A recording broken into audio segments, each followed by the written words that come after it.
Gonna go on 3, 2, 1.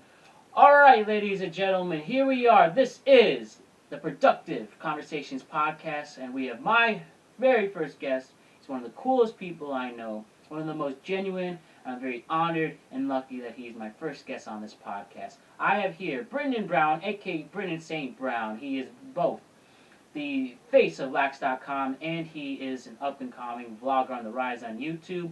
Brendan St. Brown, how are you today, man? What's going on, Breezy? I appreciate that introduction. Of course, man. I appreciate you coming on today. How are you doing? I'm doing good, man. Doing good. We're just chopping up before, off camera. I was working on the weekends like usual. I was down in D.C., Maryland, D.C. just came back last night. Right now, for me, I think everyone, you should have a few different hustles going on. You should always focus on health first.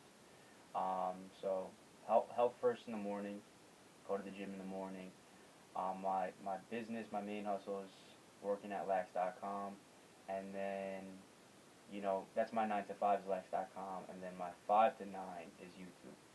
So right now I'm like 3 or 4 weeks ahead. I have about like 5 YouTube videos lined up right now. 2 that are ready to go. So for the next 2 weeks I have 2 videos to post. I'm probably gonna post one later today, and then just catch up on some YouTube editing. But that's what I've been up to. So YouTube. That's a big thing right now going on. Why YouTube out of all the platforms? Why YouTube? Okay. See, I don't want to give away my secrets, but I'm going to share right now.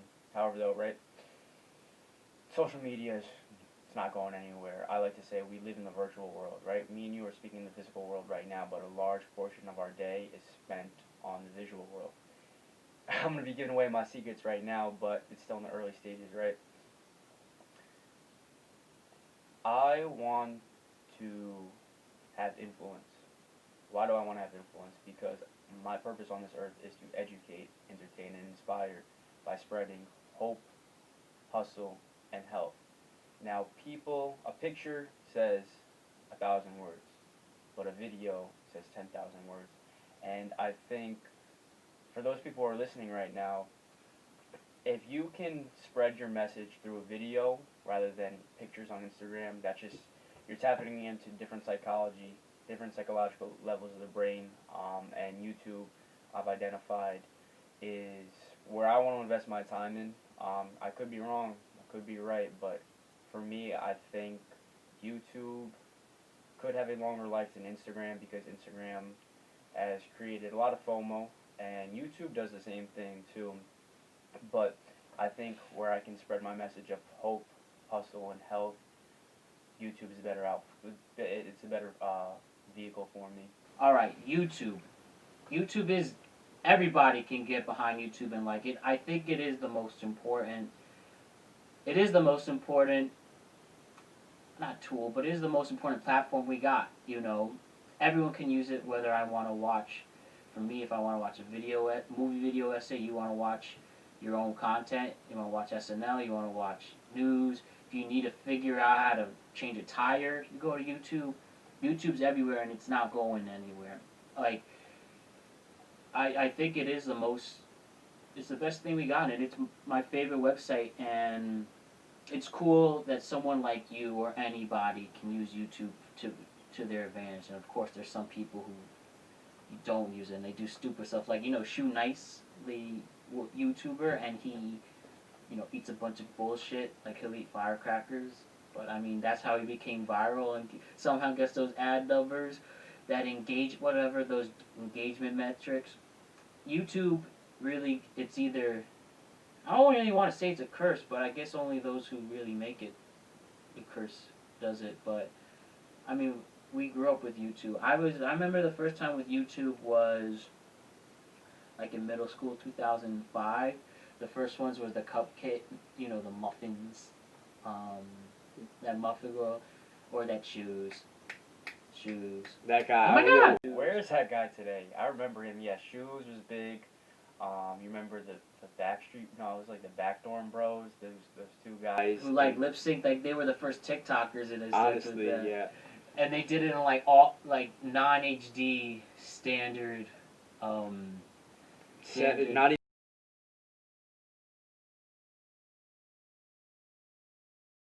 And which news specifically? Do you go?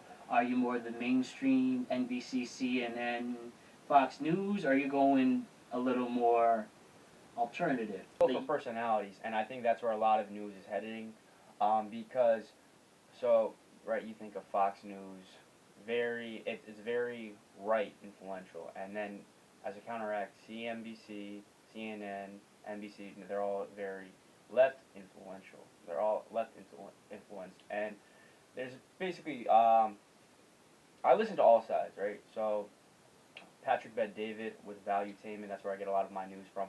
Yeah, I was going to ask, who are some of these people you would suggest people get their news from? Patrick Bet David, he is a Iranian entrepreneur. He runs Valuetainment. I get learned a lot from him. I listen to Ben Shapiro, and I don't know where this is going, but he's actually a libertarian, and he gets pigeonholed to being an alt-right, but I think we have a problem today with cancel culture, right? If someone has a different view than you, don't cancel them out. Hear them out and then form your own opinion. So I like to listen to both sides, and I will say, not even that. I will say he's the guy who has more right-leaning beliefs that I will listen to. So not to say he's right about everything, but I'm open-minded to hear what he has to say. So I get my info from him from what that is right-leaning. Patrick Bet David, he's more moderate. He's more to the left. Probably say I get from him. Joe Rogan, I get my news from. And I get from both sides. I listen to both sides, and then I form my own opinion. And I think we have gotten too far of that. Right now, this country is in the craziest time. We talked about it before, right?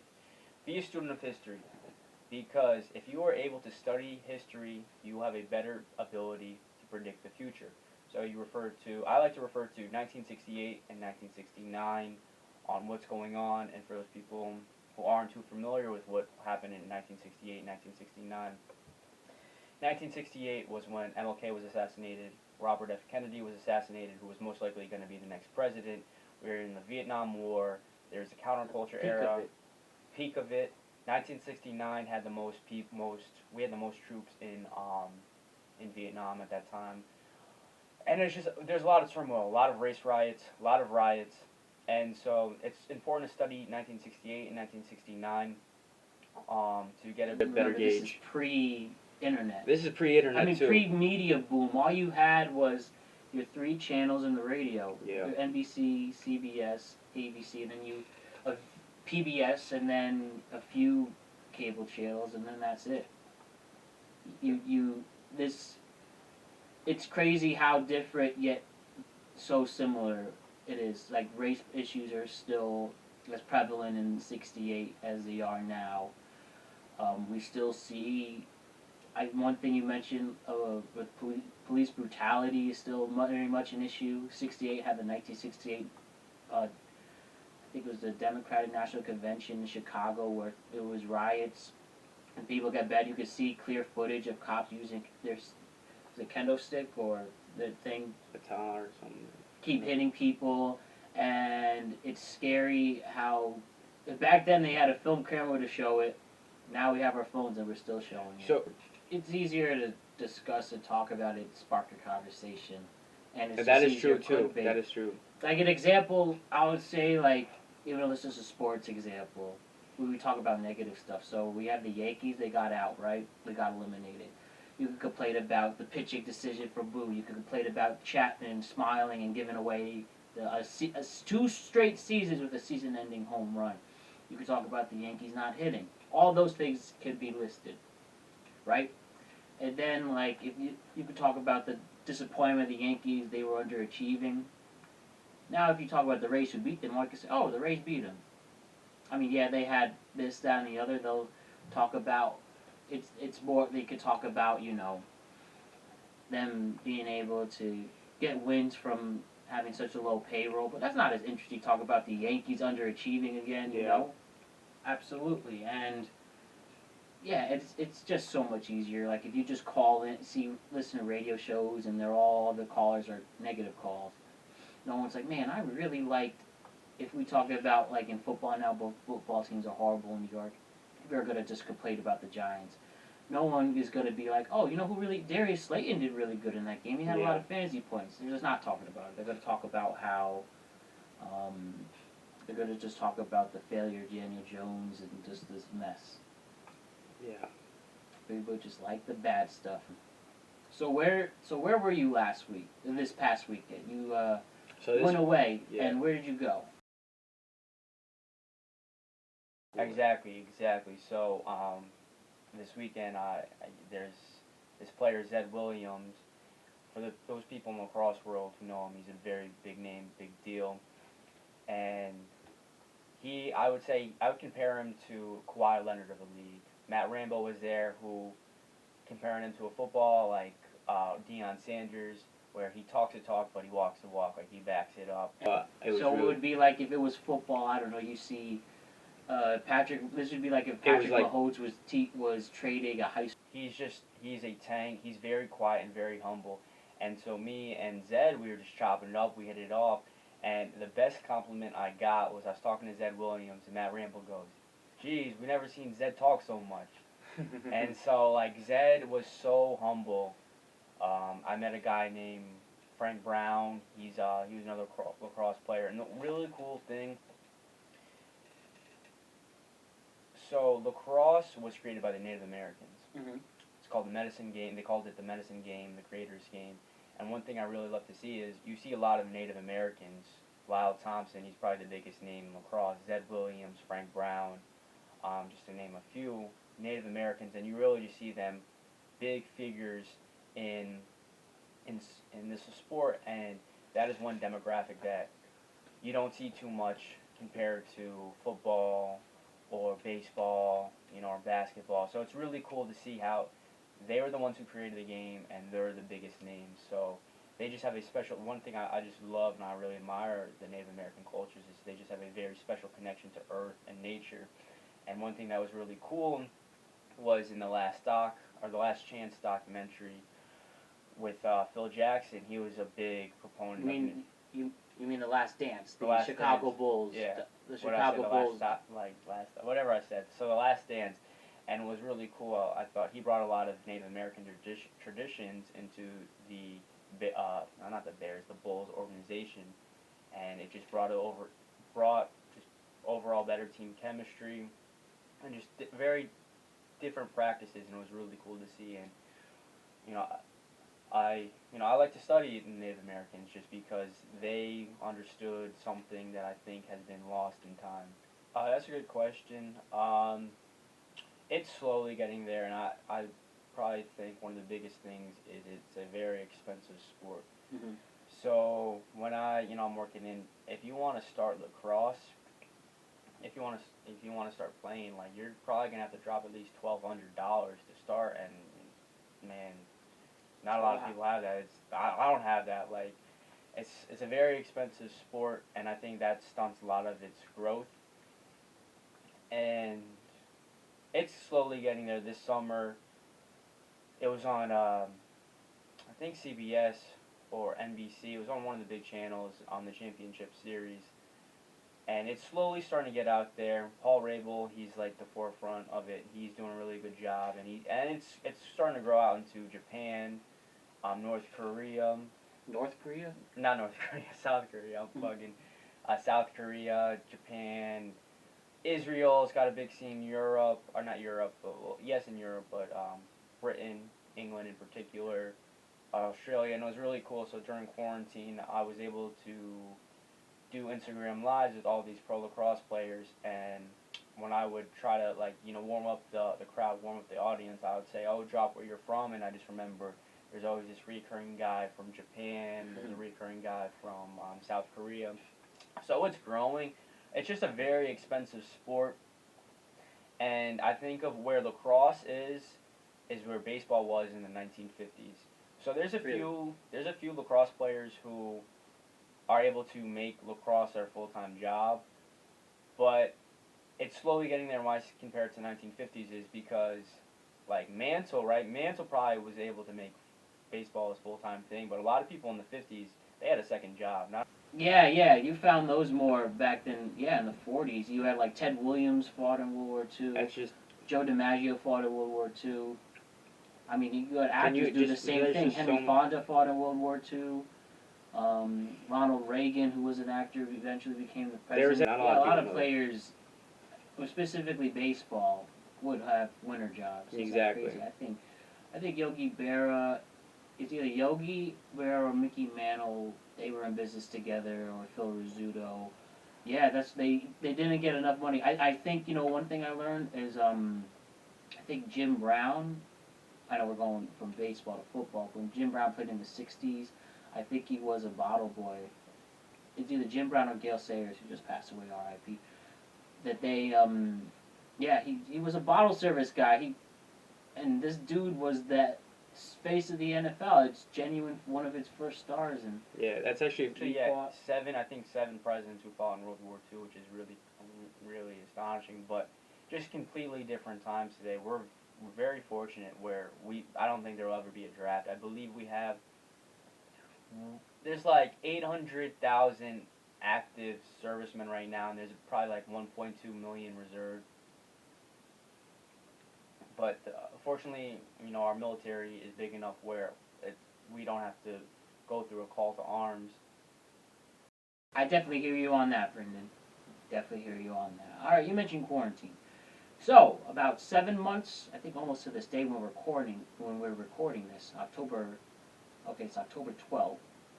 So what? Yeah, it's about a full 7 months since the country went on lockdown. The day, we saw in the coming weeks what was this coronavirus, how it was affecting over out in China, and then it sadly made its way across the entire world, and it really hit us hard here. Now it was 7 months since that day of lockdown. We're slowly trying to get back. We're wearing our masks. I would like to think most of us are wearing the mask. Clearly, not all of us in this world and country. Some of us believe in it. Some of us don't. But regardless, this is a life-changing event and a crazy event in history what we're going through right now. But some good things have come out of it, like this podcast, or hopefully some people find a new hobby or skill or met somebody new in their lives that quarantine wouldn't have made it possible. But back then, quarantine was a shitty time. This shit sucked. It was annoying. It was scary. Social media didn't help the cause. It just enhanced the fear of it. And then other people were annoying about it, whether you're a celebrity singing Imagine or whatever. It was some time, and we're still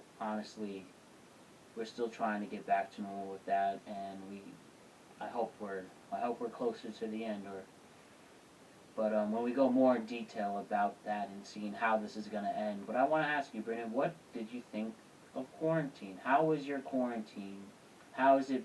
How's it been? And what was it like for you? What will you tell your kids one day? What it was like to experience the coronavirus pandemic of 2020. The coronavirus pandemic of 2020. This was definitely a time in history that will be in the textbooks that we lived through. Definitely, I think our kids and our grandkids are going to ask, oh, what was it like? I like to look for the positives over the negatives. A lot of great people were lost, and RIP to those people. Yep. And those families who were affected due to coronavirus. But one of the biggest things I can think of was a lot of us, and especially me and you, was we had a lot more family dinners. Everyone was home, so we were given the opportunity to have a lot more family dinners every single night compared to maybe once or twice a week, because all of us, 5 of us, were always in different places at different times. So that was one of the biggest things I can take away from was... Yeah, that's what I really think. It's been a tough year, and quarantine definitely just another part with it. Coming here, I was in between jobs already between quarantine. Working a lot of freelancing for what I do on my way to becoming a producer. So I was just looking for a new project at the time. I'm in quarantine, right? The week quarantine hit last time, I've been in the city since, but the last time I went to the city for an interview, which, when I'm not working, I usually am fortunate enough to get a lot of interviews. And, there was just another one. I interviewed for two positions. I interviewed for The Daily Show, and I interviewed for another employer, S&P. And that week, I had really great interviews, really great in-person interviews, and I'm a former Viacom intern and production assistant, ready for the next level, and I did well in my 2 interviews, I feel. And then quarantine hit, and I talked to my interviewer about, hey, you see what's this thing going on in China? It's scary, right? Who would have thought? Joke's on us. Now that's affecting us, and I'll never know. There's a lot of things I wonder how things would have gone without quarantine. Probably one of the toughest one. I mean, I know in my head what the toughest what-if factor is, and I will share that later on in this podcast. But definitely the second most, the second most humbling thing to wonder is that if would I have gotten these jobs in quarantine, I'll never know. And I was ready to start working again, and I really felt I was good. And I think I knew. I genuinely believe if quarantine didn't happen, I would get that job, either one of those jobs, and I'll never know. And I will say, if quarantine didn't happen, this podcast maybe it would have been created, but it definitely wouldn't be here to this day. But I don't know. It's been tough, but I did learn a lot of things. Probably the best thing is to learn to be my biggest fan. And, obviously people say learn to love yourself, but that is really one. To appreciate the real ones, including our family. I do appreciate all those dinners we have with Mom and Dad and Tommy and everyone else I can. And now that we're slowly meeting with people with masks, hopefully, or, hopefully if you are not in that way, worst case scenario doesn't happen if you're not wearing a mask. But it's been a time. What a time to be alive indeed. And let's say that I'm probably going to say that quarantine is the most fun I never want to have again. Actually, no, it's not fun. It's definitely, maybe the personal development was fun, but shit, this shit was hard, man. And I'm just glad we're slowly on the road to recovery, even if it's shit. I don't know who you believe. I do think the election is going to be part of it. It will help dictate how things go, or at least how the attitude towards this, If you want to get into that, 3 weeks from tomorrow when we record this is the election. 3 weeks. Donald Trump, Joe Biden. There's the other candidates. I know there's a libertarian. I'm sorry, I can't think. I'm sure there's an independent person running. And, Brendan, what are you thinking? I mean, if you want to say who you're voting for, that'd be great. Or who you support. But how do you feel? What's going on? These are going to be probably the most intense 3 weeks, and we went through a fucking pandemic. And now we have this, the most important election of our lifetime. What are your thoughts coming into the final 3 weeks of this? I think the country is more divisive than ever. I think anyone who doesn't share your same belief, you automatically turn them off, you rule them off. I'll just say this one thing when it comes to politics. We all have to stop looking for politicians for salvation. There's enough opportunity. We all have this square little thing in our pocket called an iPhone, connected to the world.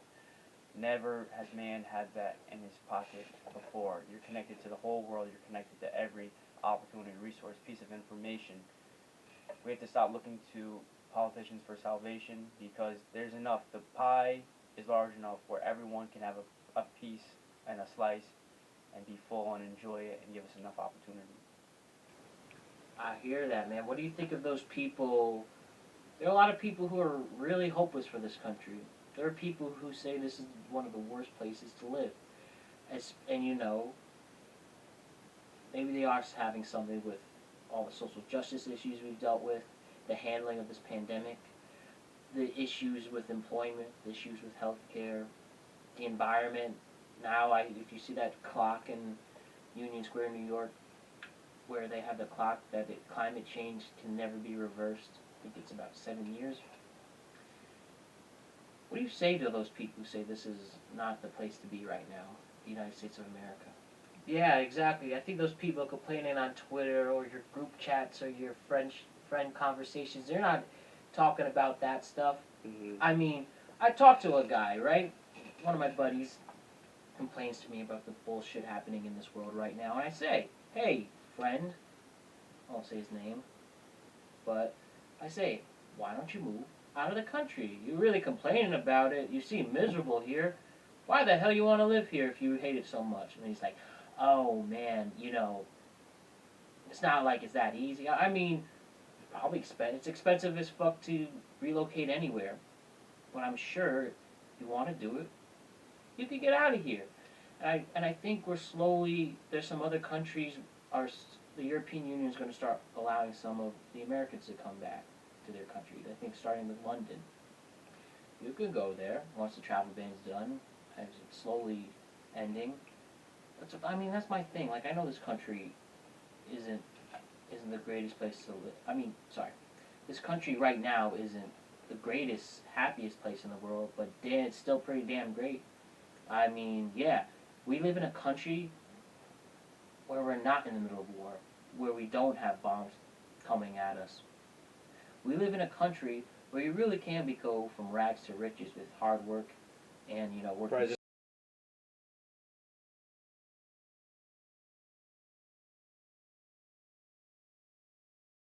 Right, and I really believe if Trump and Biden were not running for president in an alternate world, and we had two studs, whoever that man or woman is, on a Republican or Democratic ticket, I don't think people would be complaining as much as they have. And we're in the Trump era that we're in right now in this first administration. He isn't inspirational at all. He upsets a lot of people. He, he isn't exactly Abraham Lincoln or George Washington. And I think the most important aspect of this election, more than any other, is that we're voting for an attitude change. We really are.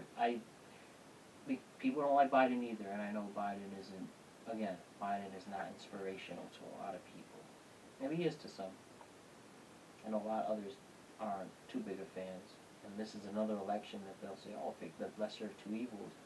But remember, you're voting for Biden's Secretary of State, you're voting for his VP, you're voting for all these people. And I think with such negativity that the Trump administration has caused to so many people in this world, especially specifically in the United States, I think you're voting to have that attitude change and to feel better.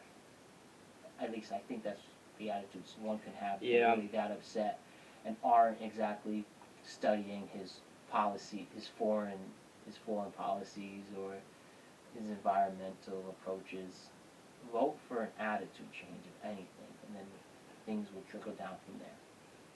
Very much so. It is time for a change. All right, let's talk.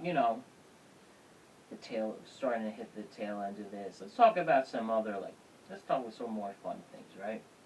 Pretty serious now. One thing I'm gonna have is a lot of random ass questions. All right, let's go for it. RAQs. This is where I'm going to go with me and my podcast, which is one of the reasons why I made this podcast. I like to ask a lot of people random questions, whether it's a friend I've known forever, family member, someone I just met. I just love it. Let's keep you thinking on your thing. Let's think of some random ass questions right now. RAQs. So, Brendan, what is your best girl advice right now? Or I should say dating advice. So, best dating advice? Yeah.